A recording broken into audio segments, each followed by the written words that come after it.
vast continent of Africa stretches toward an infinite horizon. For more than 5 million years, life has thrived in this landscape of extremes. And it is here that the search for man's origins began. One of the oldest known signs of our arrival are hominid imprints dating back 3.5 million years.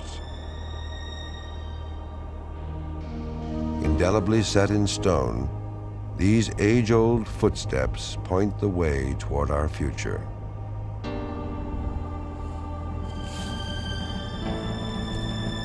Though much about our lineage remains a mystery, scientists believe that humans evolved from primates, perhaps the apes that once lived in southern Africa.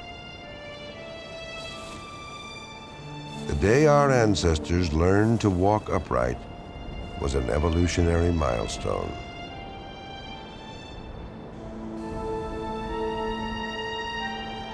Their striding gait on 2 legs, an adaptation that would define their place in history and set them apart from every other living creature.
For more than 100 million years, dinosaurs ruled planet Earth, exploiting habitats in every corner of the globe. But 65 million years ago, their long reign would come to an end. Hurtling through the atmosphere, an asteroid 6 miles wide struck the Earth with the force of 100 million megatons.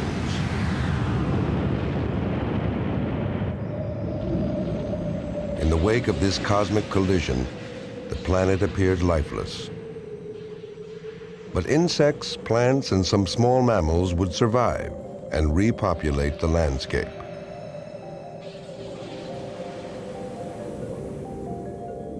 This is Purgatorius, one of Earth's oldest primates. It was an arboreal animal, climbing trees to forage for fruit and insects. Modern primates may have evolved from creatures like this one.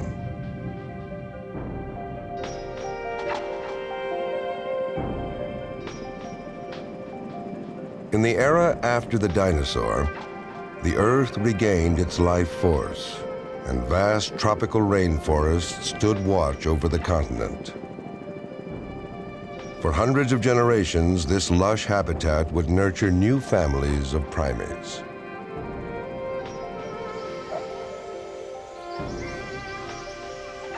Life thrived in the canopy, where food was plentiful and predators few. From the treetops to the forest floor, ecological niches were filled by a diversity of primates.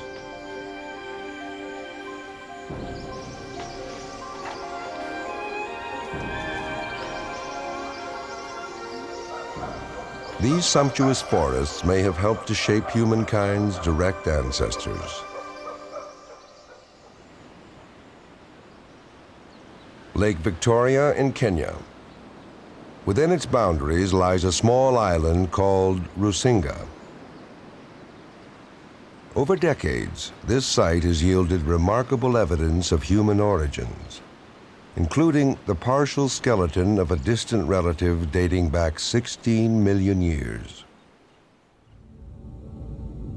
Discovered by a team led by Mary Leakey, Proconsul is the earliest known ape. No other fossil ancestor has been reconstructed in such detail. Proconsuls may have climbed trees on all fours. With their long fingers, they could grasp the branches firmly with fore or hind limbs.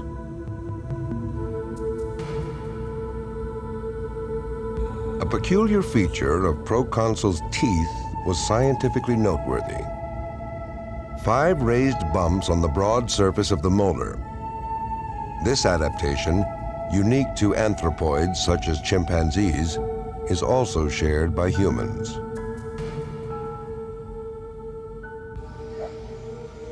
Its larger brain and lack of tail further reinforce the theory that Proconsul was a primate related to humans. But despite years of fossil analysis and ongoing scientific inquiry, it is not yet possible to name all the limbs of the human family tree.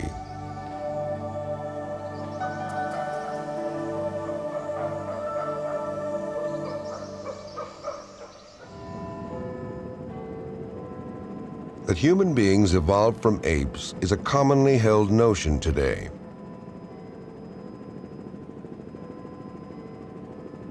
But when the idea was introduced back in the 19th century, it was pure scandal.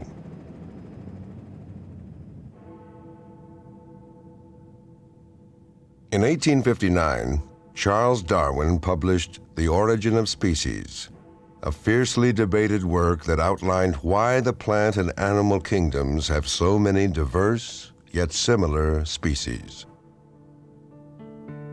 The theory of natural selection was based on the idea that over time, only the fittest life forms survive, passing on their strengths to generations that follow.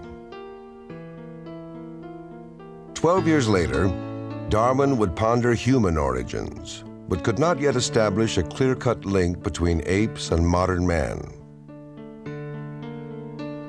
In Darwinian circles, there was speculation about the animal that might bridge the gap. Illustrated here, this imaginary creature was named Pithecanthropus. The search began in earnest for evidence of the so-called missing link between humans and our primate ancestors. Come the turn of the century, fossils of a hominid were found on the island of Java, Indonesia.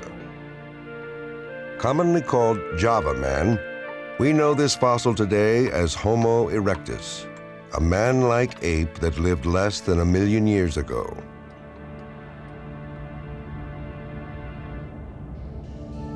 In the 1930s, the fossils of Peking man were uncovered in China.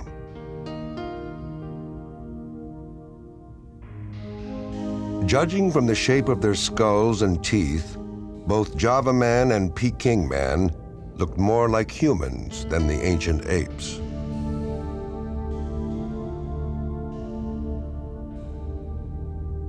Most paleontologists considered the size of the skull the dividing line between apes and humans. The missing link would be an ape-like creature with a larger brain.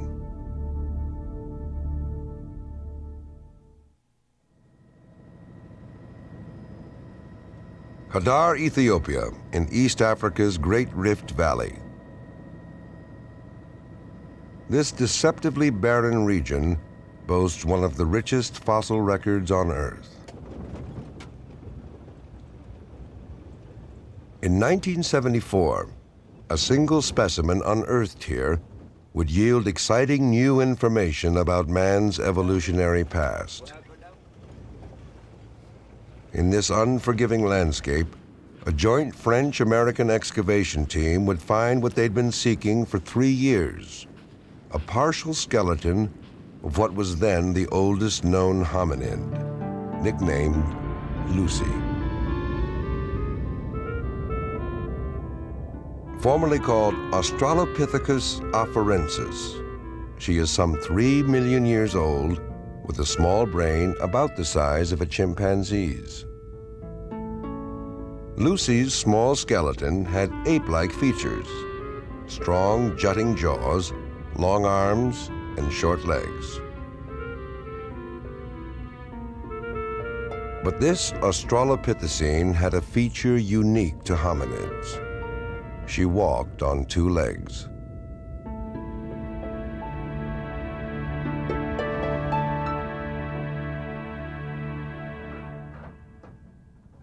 Professor Randall Sussman of the State University of New York, Stony Brook, has been studying Lucy's anatomy. He says that survival in Africa's changing landscape required extraordinary physical adaptations. Dr. Sussman's tests compare Lucy's bones and musculature with those of modern humans and apes. The ancient bones reveal that Lucy would have been capable of walking upright on 2 feet. Of special note was the shape of her pelvis.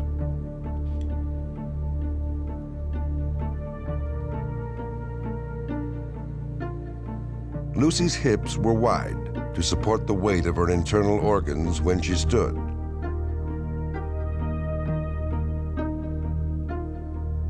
In contrast, the pelvis of quadrupeds like chimpanzees is long and narrow.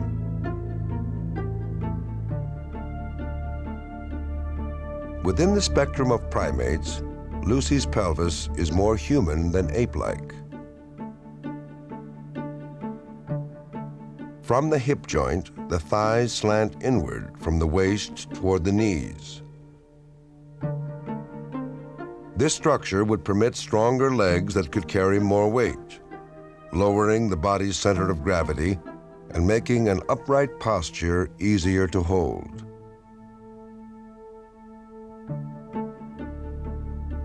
Enlargement of the brain and intelligence was not the first thing in human evolution. The first thing in human evolution was instead walking on 2 legs, bipedality, or bipedalism as we call it. Bi for 2 and pedalism for walking on 2 feet.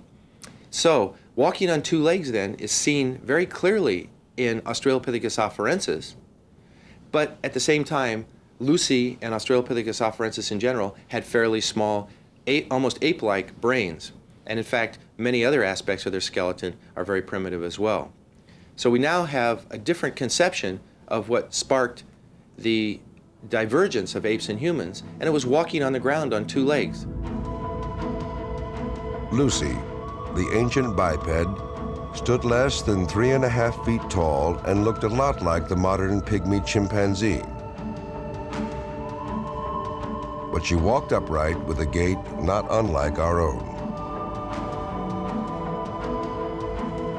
Her discovery was undoubtedly a turning point in man's quest to understand his origins.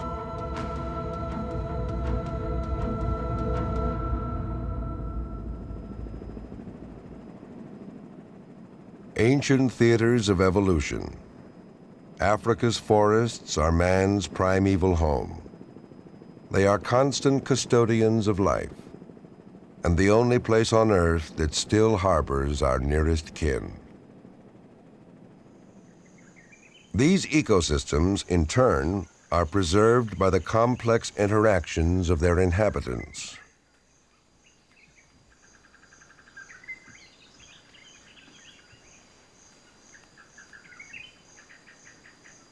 With an arboreal design and intelligence, the first ape-like primate, proconsul, was well adapted to life in the forest. Its descendants, among them chimps, gorillas, and man, still find sanctuary in his shadow. These are chimpanzees, the most human-like apes, sharing nearly 97% of our DNA. Molecular evidence suggests that chimps are more closely related to humans than to gorillas. Humans may look, sound, and behave differently from apes, but all of our differences lie in a narrow 3% gene pool.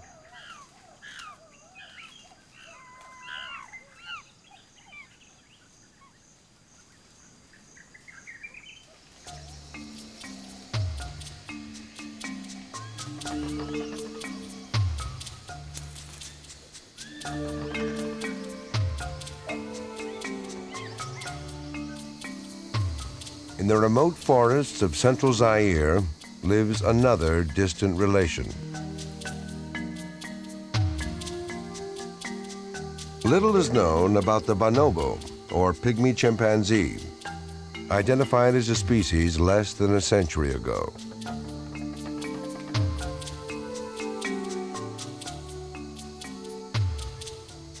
Here in the forest, bonobos, a matriarchal society, rely on each other for food, protection against their enemies, and even emotional support.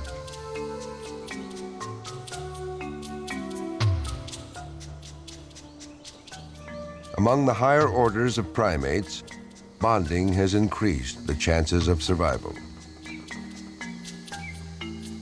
In many, sometimes startling ways, this society of primates bears an uncanny resemblance to our own. Bonobos can walk upright, unlike any of the other great apes. Intelligent creatures with a large vocabulary of vocalizations and body language, they are extremely social. And like humans and chimpanzees, they can be affectionate, finding comfort in the warmth of their friendships. At the State University of New York, Stony Brook, researchers are observing chimpanzees in motion. The goal? To find out how early hominids came to walk upright. Watching the chimps in action, they will try to determine what each muscle group actually does.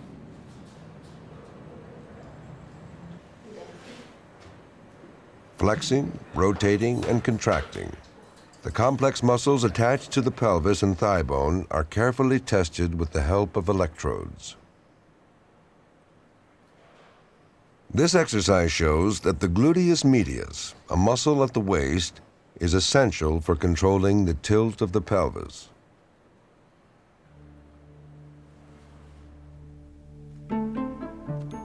The same holds true for human anatomy. When we lift a foot to take a step, the pelvis tilts in the direction of the raised leg. The gluteus medius of the opposite side then contracts to stabilize the pelvis. Without this muscle, the sway of the body would throw us off balance as we tried to move forward.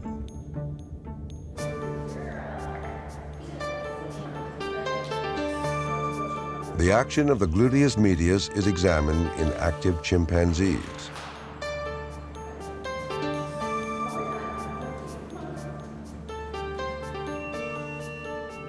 When the chimp walks on all fours, the muscle barely moves.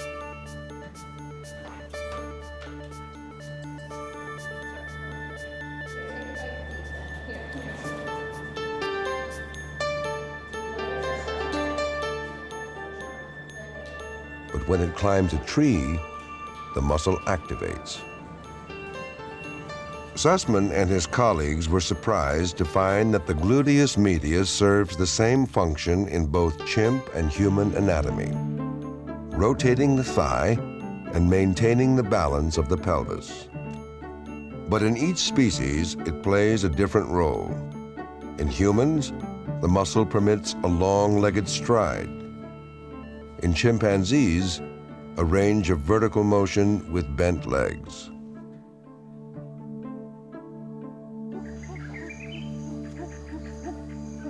With similar musculature in our pelvic areas, it's surprising that chimps became efficient climbers that didn't walk, while humans became successful bipeds.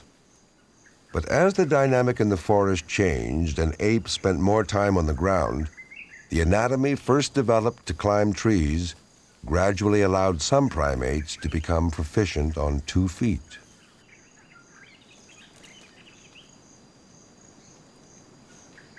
Swinging through the treetops, heavier apes like the chimpanzee found that brachiating was a more efficient form of locomotion.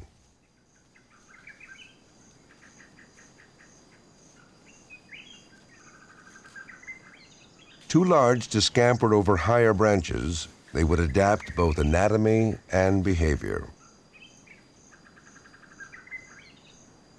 We are the only animals that walk habitually on 2 lower limbs in a terrestrial niche on the ground, and that's the major hallmark of our locomotion.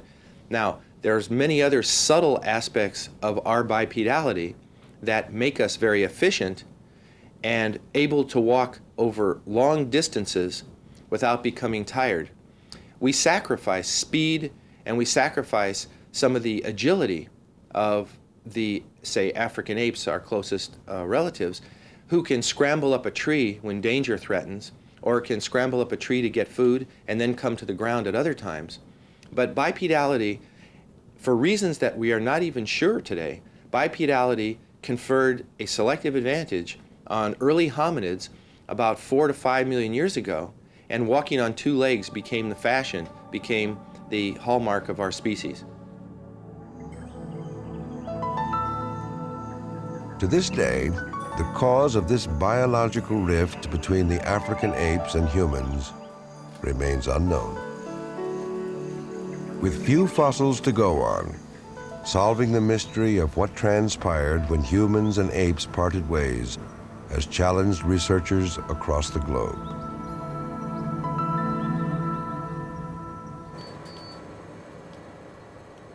Dr. Satoshi Hirai of Japan's National Institute of Genetics compares genetic maps in search of clues.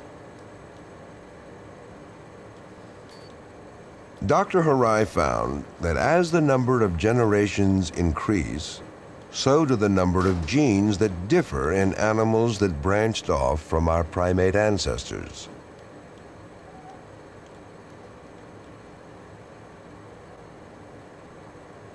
According to Hirai, a detailed examination of these differences can pinpoint when humans and chimpanzees split from their common lineage.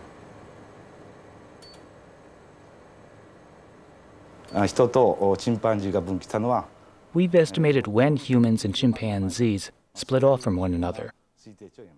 The figure is about 4.9 million years ago. This number is based on the total base sequence, so the margin of error is just about 200,000 years, which is an extremely small margin. So we think it's fair to say that they branched out about 5 million years ago.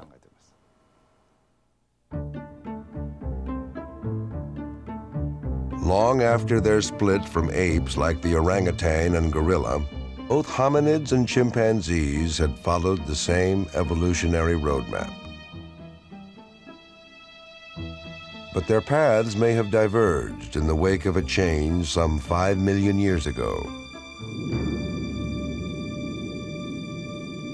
For more than 10 million years, major tectonic activity had shaken the continent.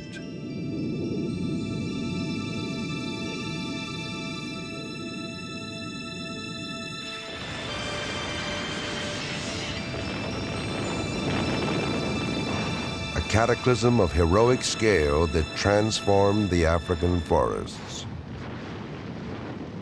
Volcanoes erupted everywhere, and the terrain of East Africa rose almost 2 miles higher. Waves of molten energy from the Earth's core surged toward the surface. The shock created a 3,500-mile fracture along the edge of the African continental plate, from present-day Ethiopia south to Mozambique.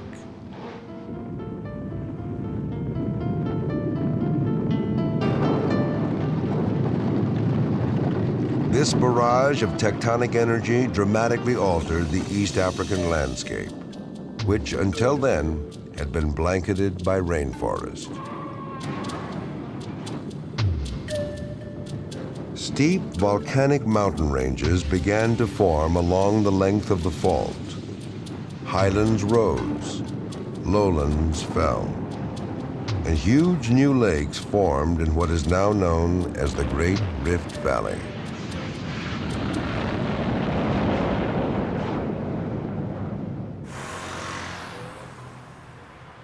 The Collège de France in Paris. Home base for Yves Coppin, a paleoanthropologist associated with the Lucy excavation. He believes that geological forces are primarily responsible for the differing paths of hominids and chimpanzees. The fault itself was not a barrier, but the wall these mountains presented effectively became one. It prevented hominids on one side and chimps on the other from making the trip across and back. I think that all of these populations formed only one community, with common ancestors somewhere in the range of 8 to 10 million years ago, and that the population became separated.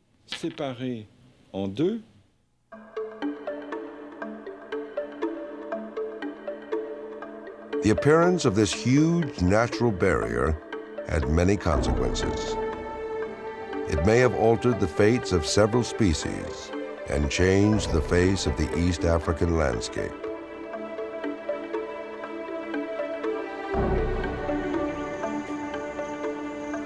In the years before it existed, the continent's tropical forests thrived on abundant rainfall, blown in on westerly winds. Later, Dr. Coppin believes that the mountains cooled the air, shifting moisture away from the range's eastern slopes.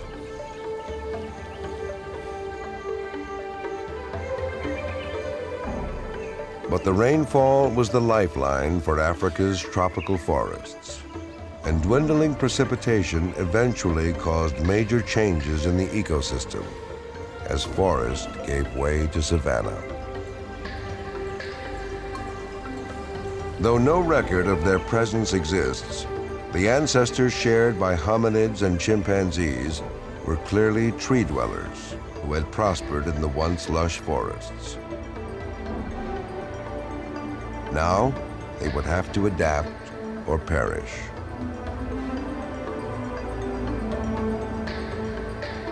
These new environmental pressures triggered the changes that led to human evolution.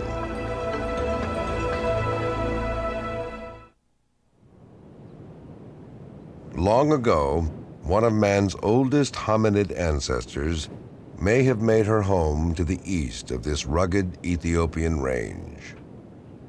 But the present-day landscape offers few clues about the ecosystem of her day.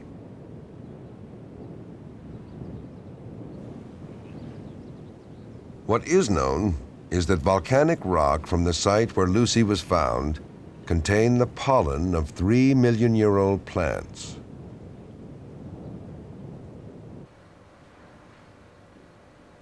Professor Raymond Bonfils of the University of Marseille, France, is hoping that pollen analysis will provide further insights into Lucy's habitat. A huge amount of rice pollen had emerged from the rock, along with that of a number of trees. With Africa's tropical forests on the decline, new vegetation such as rice plants were thriving in these grasslands, where rainfall was plentiful but seasonal. For many creatures, survival meant adapting to a new habitat and diet. Lucy and other Australopithecines must have ventured out of the forest to explore life in the wide-open savanna.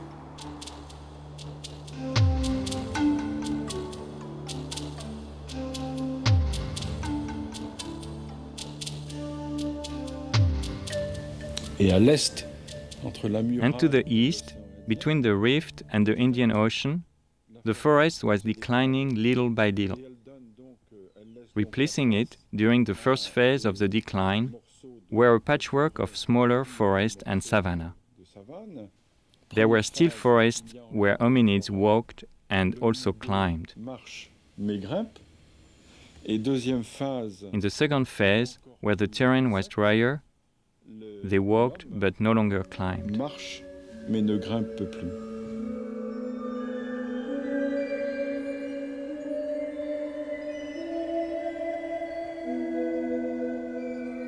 These miles of grassland have become Earth's most fertile hunting grounds for fossils of our hominid past.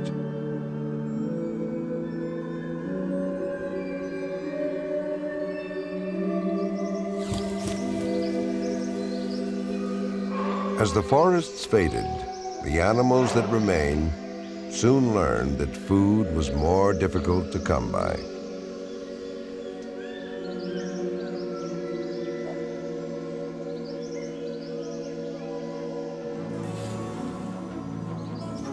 Although no one knows for sure why our ancestors became bipedal, new strategies for foraging may have provided the impetus.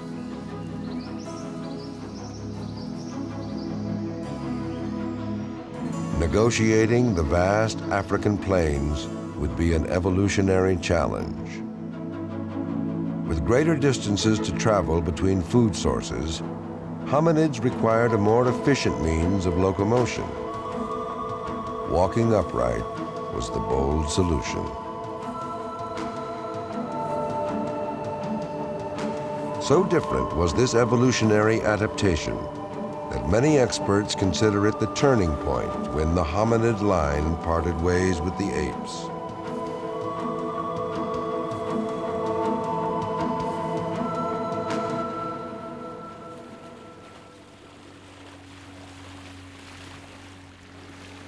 Mahale, on Lake Tanganyika, Tanzania.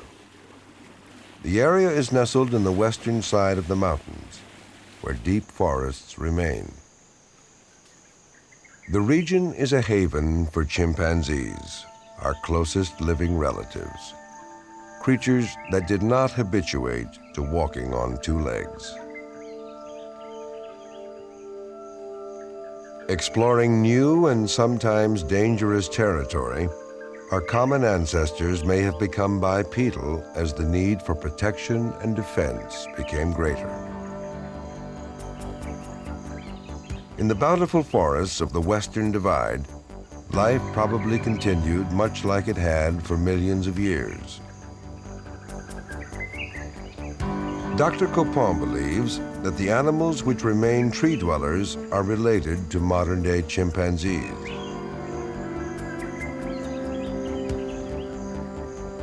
Chimps had great potential as bipeds, had circumstances allowed. But then, life might have taken a different twist.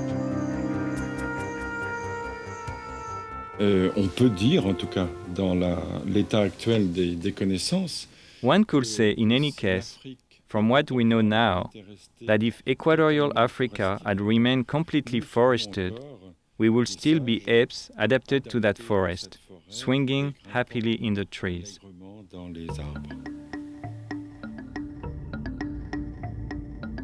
As the planet stirred anew, our ancestral forests vanished into history.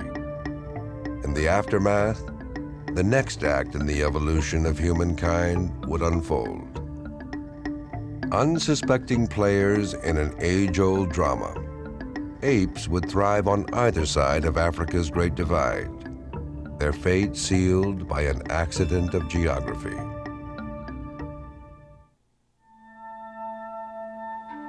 The savanna posed new challenges for hominids that had evolved from forest dwellers. Here, walking upright had its advantages. Among them, the use of the arms to carry loads and the ability to spot danger in exposed terrain. Miles of sun-parched landscape were the domain of a diverse and ferocious group of predators, and there were few places to hide when they were on the attack. To avoid sharing their kill with intruders, leopards muscle them up a tree. Rare specimens from these hunts can be found in South Africa, bones that tumbled into a cave and fossilized.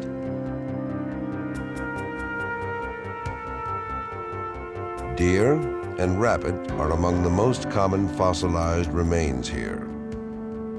But evidence of a new man ape was also recovered. The fossils of Paranthropus robustus, or robust almost man, a hominid that appeared 2 million years after Lucy. In the back of its skull were 2 enormous puncture marks. The holes are a perfect match with the fangs of a leopard's jaw from that era.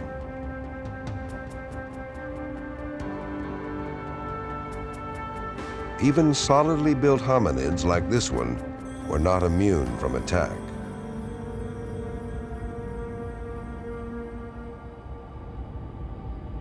The size and shape of the brain somewhat resemble a gorilla's and weigh about the same as Lucy's, just over a pound. But other features of the skull are more human-looking.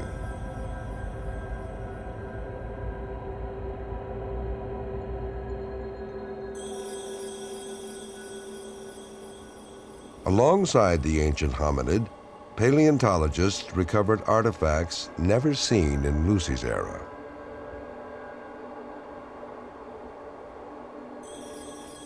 Stone tools.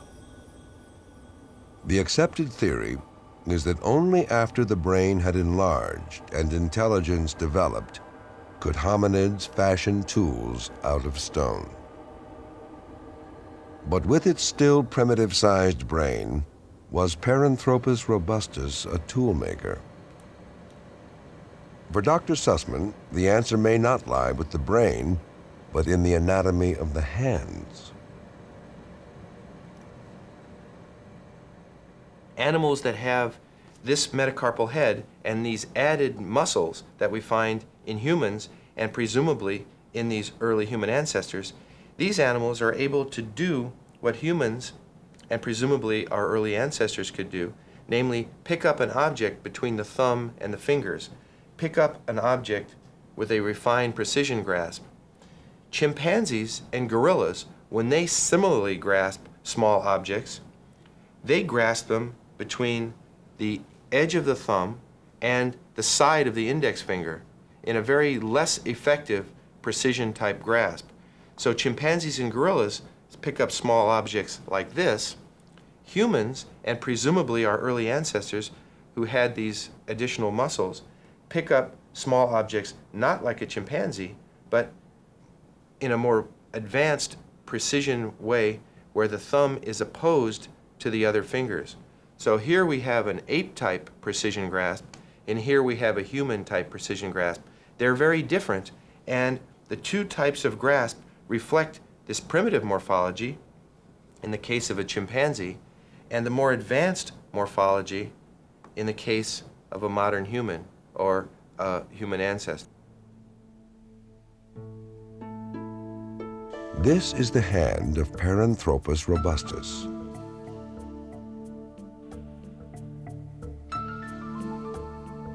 Like a modern human's, his thumb bone is thick, indicating well-developed muscles. It is also splayed. These signs tell Sussman that tool-making was within reach. To pick up a small object, humans use the tips of our thumbs and forefingers. Though we do it unconsciously, this movement requires precise control.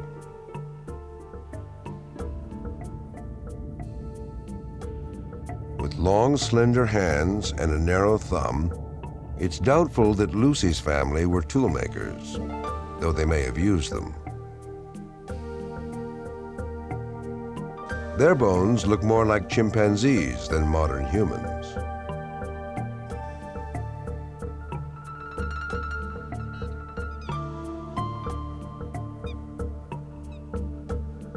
The chimpanzees' thumbs are disproportionately short and thinner than their fingers, with very little muscle tone.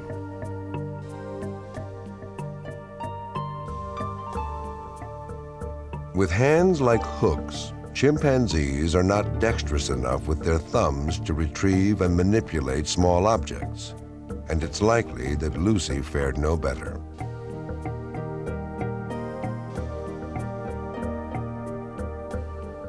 Dr. Sussman believes that with the evolution of fully opposable thumbs, Paranthropus robustus became one of the planet's first tool makers.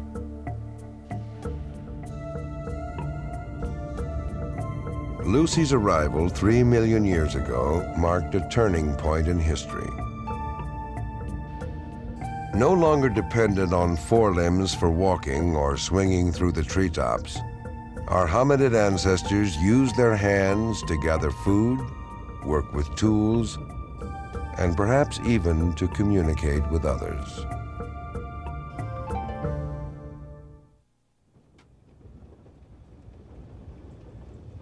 Over the course of millennia, the bipeds of Africa's great savannas became highly proficient walkers.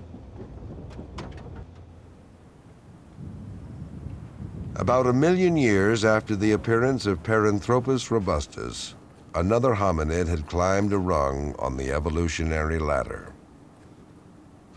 Its fossils were recovered in 1984 from Lake Turkana in northern Kenya. At just under 6 feet, Homo erectus was tall and long-legged, with a physique and striding gait resembling modern humans. More than 2 million years after the emergence of the planet's first hominids, our ancestors walked much like we do today. Standing erect led to another pivotal evolutionary change: the ability to speak. Earlier hominids, like Lucy, had walked with a slight stoop. With narrow throats and larynxes constricted by their posture, they could not produce the complex sounds that compose human speech today. When Homo erectus stood up straight, his vocal cords had much more room to reverberate sound.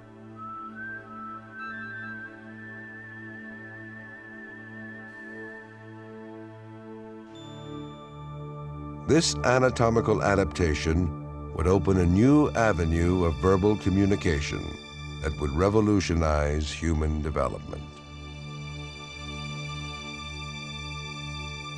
With double the brain weight of his older cousin Lucy, Homo erectus was undoubtedly a more intelligent being, but his capacity did not yet match the level of humankind today. It would take another 1 million years for modern man to evolve. Intelligent beings like early Homo sapiens formed complex societies, produced art and sophisticated tools, and spoke a language.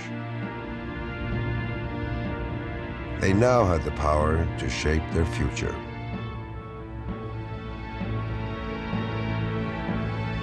"3 million years ago, Lucy, the planet's first biped, began the long march toward civilization, relinquishing her niche in the forest of her birth. Today, humankind's success as a species is no longer a simple matter of physical design. The development of a brain that can convey information, organize a defense, create art, and invent the wheel is challenging age-old patterns of evolution.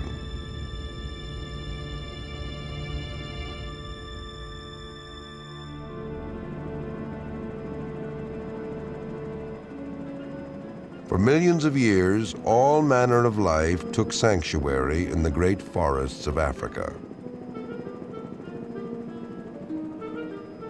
They include the higher mammals, the families of intelligent primates to which we humans may owe our ancestry.